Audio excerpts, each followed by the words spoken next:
Welcome back. Let's continue to this now. Concern over the growing number of women in Gauteng begging for money from motorists at traffic lights, most times using children to ask for money. It is alleged that most are illegal immigrants and are trying to make ends meet for themselves and their children. To take this discussion further, we now have roped in Tebogo Khaas, a Public Interest South Africa. Tebogo, a very good afternoon to you and thank you so much for your time. I mean, we've spoken many times with the Department of Social Development who say they've tried to remove these mothers off the streets, many of them with very young children at traffic lights. As Public Interest South Africa, what do you make of, just these women resorting to beg at traffic lights, and how big a problem do you think this is?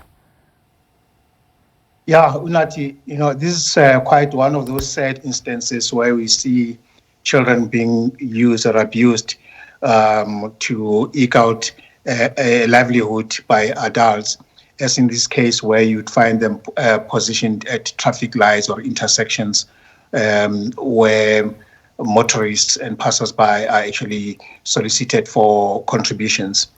It points to a bigger and broader societal malaise and also a failure in the system or in government in general, but immigration systems in particular.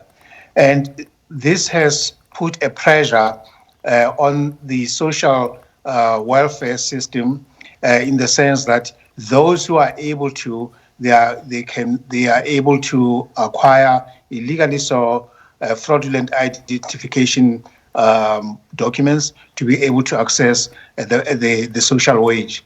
And those who are not able to, they end up resorting at soliciting or begging for money at the street lights, as you rightly put it. And it is something that until such time that the Border Management Authority gets its act together, as soon as we're able to ensure that those who are not meant to be in the country, that is those who come through the country illegally, are not here, we are still going to find this problem persist for long. And also, but more importantly also, for as long as there's socio-economic instability in the neighboring countries, we will forever be saddled with this type of a problem. In fact, already we do know that there are reports, in fact, not reports, it's been confirmed, it's public knowledge that people walk across the fences or non-existent fences, border fences between Swaziland, Mozambique and other countries, just to come into South Africa to pick up a social wage, even though they may not be citizens of the country. So we are really facing a very serious problem here. I understand that you were part of a stakeholders meeting today to discuss just the prevalence of this very issue that we're discussing. What came out of the meeting and any way forward?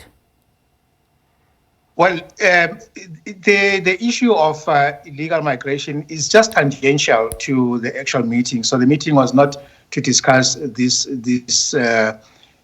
issue per se. The meeting was generally about policing and how to improve policing and to ensure that those who police are able to identify individuals who are legally in the country, both citizens and non-citizens, and to ensure that the services are actually directed to those who are legitimately qualified or eligible to receive such services. So the meeting itself did not necessarily talk about this specific this specific issue. It is general policing, and this is one of the issues that is unfortunately faced by police, because even if you remove those individuals from the streets, they'll still come back. It's like filling up a can with holes at the river. You still have to go back to the river to go fetch more water. So it is pointing to a general policing and social, but mainly a social development problem. But it's an all of society issue. Just talking about that policing issue, I mean, coming back to the women at traffic lights and with their children, what do you make of the possibility, as some are suggesting, that this could also be part of a bigger syndicate that is at play here, particularly as it speaks to those that are not necessarily legal in the country? No, it certainly has been established that it is the case that some of these mothers, especially who you would occasionally find with children, those children do not belong to them. And they may very well be children who have, if I may latch on the interview that you just had ahead of this one, you would find that it's children who, in most instances, may be part of the human trafficking syndicate.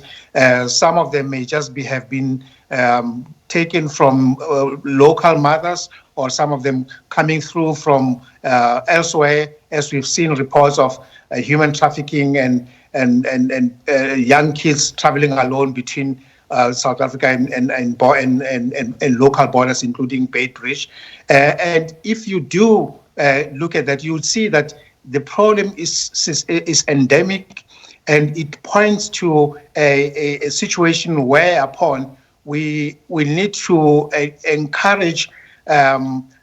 It's not an easy thing to do, because you have to feel for the children who are at these traffic lights, and you ask yourself, how do you stymie that? Because oftentimes even the monies that they actually are given do not actually reach to them, or most of it actually goes to syndicates who may be involved in human trafficking, or even funding terrorism. And it can also link to South Africa's grey listing itself, because our ability to be lifted off grey listing completely also depends on our enforcement of such instances where monies are received and sent out or used for nefarious activities. And I mean, the rules of this country are clear, particularly as it pertains to the laws around school-going children having access to schools. I mean, some of these children are of school-going age. What more should be done here? And I'm not talking about traffic police arresting them, as we are hearing in some instances, them coming back onto the traffic lights again to beg. What should we be doing? Where are we missing the plot here? I think we should look at this issue at a macro level. As I'm saying, if we are ensured that our migration system is perfect, is working, our population register is maintained, and make sure that we register people egress and migration into and out of the country. It would actually ensure that we eliminate an influx of that. But if you've got porous borders such as we do, it doesn't matter what you do. You can remove today, tomorrow there'll still be many others flooding the streets. So it points to basically our border management capabilities, and the fact that until we ensure that that part is sufficiently dealt with, and then you can then be able to deal with the internal situation. We do not obviously envisage a situation such as what is happening in the US, where President Trump is wholesale knocking people's doors down to try and identify who's legal in the country or not. But certainly it is a problem that if we don't resolve, we are going to find that those school-going children are deprived of an opportunity for an education.